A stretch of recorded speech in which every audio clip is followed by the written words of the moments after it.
Hello students, today we will discuss about guiding values of the Indian Constitution. इस lecture में हम बात करेंगे कि किन विचारधाराओं के साथ, किन आइडियाज के साथ हमारा कॉन्स्टिट्यूशन बना है। तो यहाँ यही क्वेश्चन आ जाता है, what is ideological philosophical base for the constitution. हमारा जो कॉन्स्टिट्यूशन बना है किस बेस, किस विचारधारा के साथ बना है। First, the dreams and the promises. जो कॉन्स्टिट्यूशन बनाया गया था उसके कुछ ड्रीम्स थे, प्रोमिसेस थे, उसके चलते जो हम आज कॉन्स्टिट्यूशन देखते हैं वो एक सक्सेसफुल कॉन्स्टिट्यूशन है। पहले हम इसमें बात करेंगे महात्मा गांधी।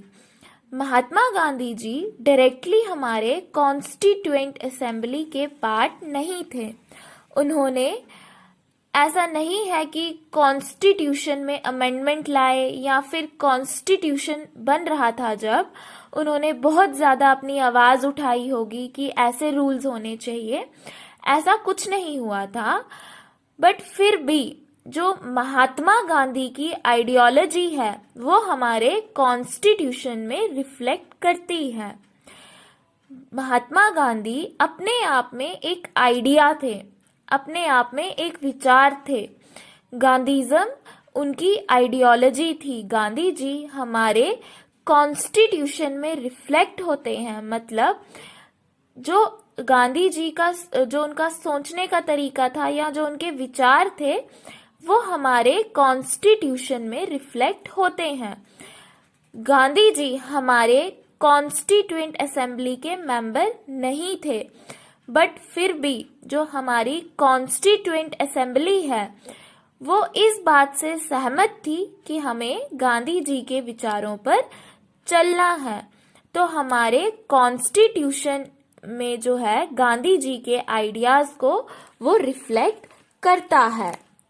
गांधी जी ने अपनी स्पीच जो है, जो उन्होंने एक मैगजीन जो थी उनकी जिसका नाम है यंग इंडिया मैगजीन, जो उन्होंने लिखी थी 1931 में, उसमें उन्होंने एक स्पीच दी है। वो स्पीच में उन्होंने क्या कहा है? गांधी जी ने कहा है, मैं एक ऐसे कॉन्स्टिट्यूशन जो है, एक ऐसा कॉन्स्टिट्यूशन चाहूंगा जो इंडिया को उसकी जो डिपेंडेंसी थी दूसरों के ऊपर, जो गुलामी थी, उससे उसे बाहर निकाल सके।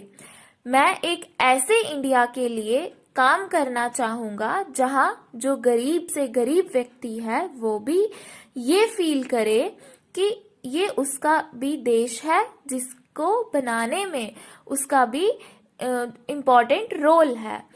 एक ऐसे इंडिया के लिए मैं काम करना चाहूंगा जिसमें ना कोई लो क्लास है ना कोई हाई क्लास है, जहां कोई छोटा बड़ा ना नहीं हो। एक ऐसा भारत जहां पे लोग मिलजुल के रहे, प्रेम से रहे, और छुआछूत के लिए यहाँ कोई जगह नहीं होगी। और जो कुछ जहरीली ड्रग्स हैं, जैसे कुछ जहरीली ड्रिंक्स है, तंबाकू है, उनके लिए कोई जगह यहाँ नहीं होगी।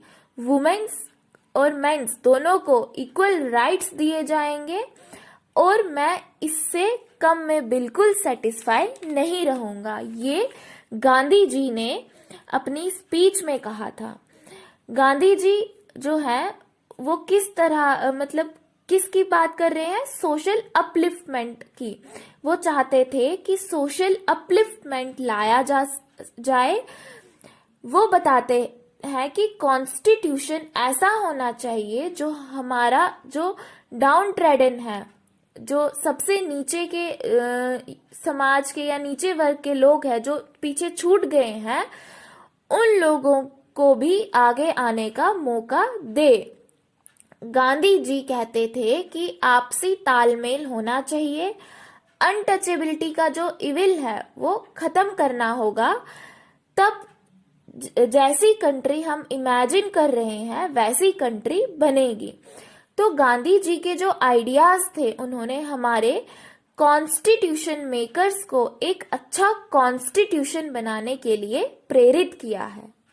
नेक्स्ट हम बात करेंगे B R Ambedkar. B R Ambedkar ji जो हैं वो एक प्रोमिनेंट पर्सनालिटी रहे। B R Ambedkar drafting committee के चेयरपर्सन थे।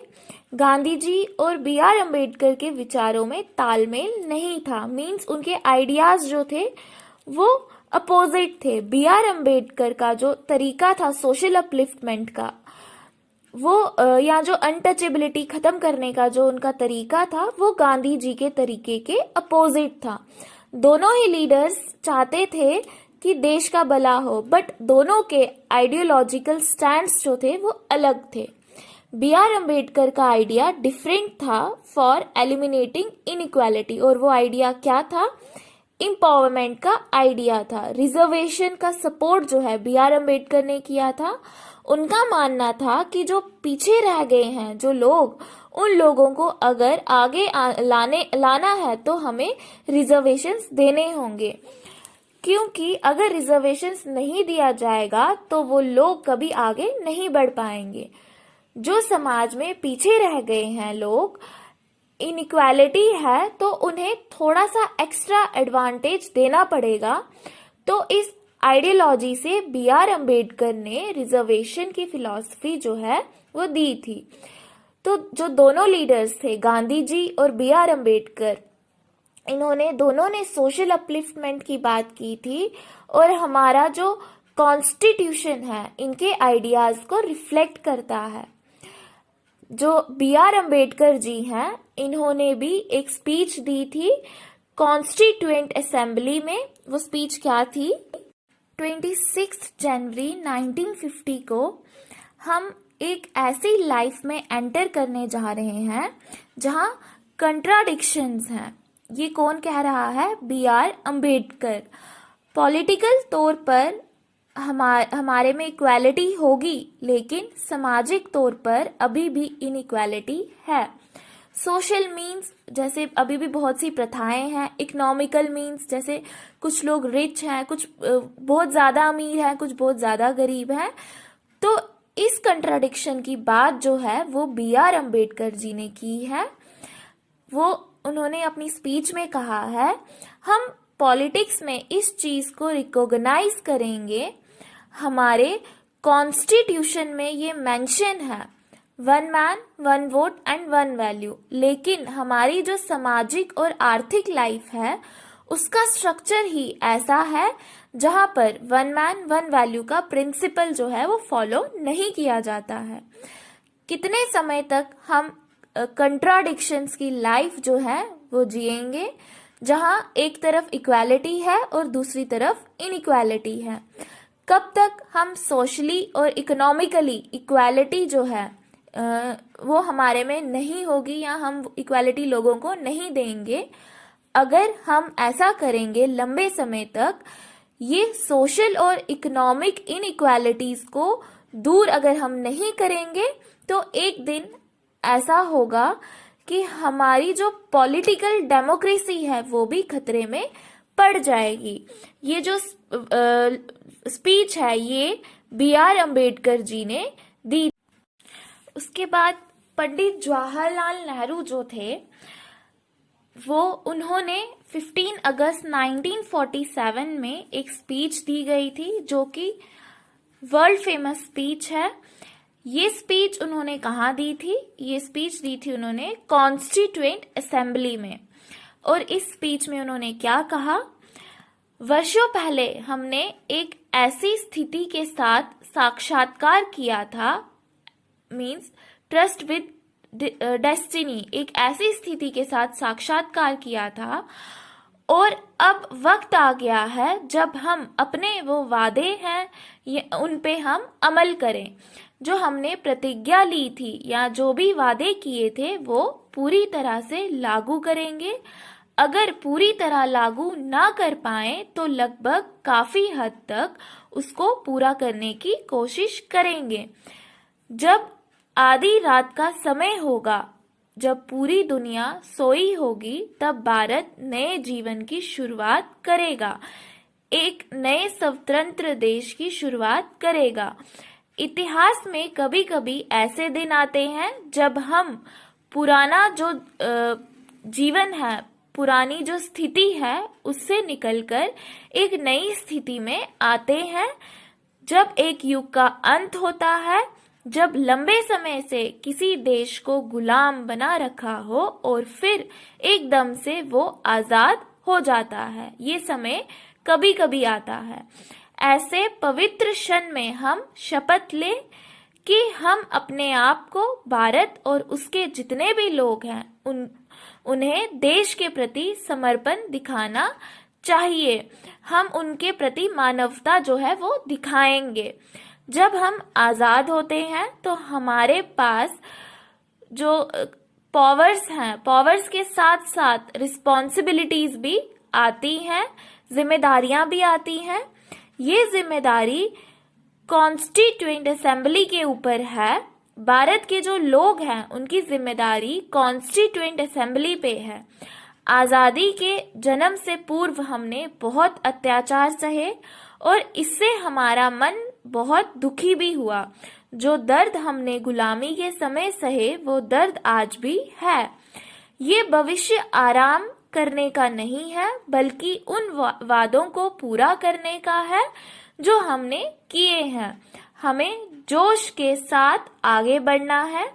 भारत की सेवा जो है करना, उन लाखों लोगों की सेवा करना है जिन्होंने बहुत दुख सहे हैं। ये कौन कह रहा है?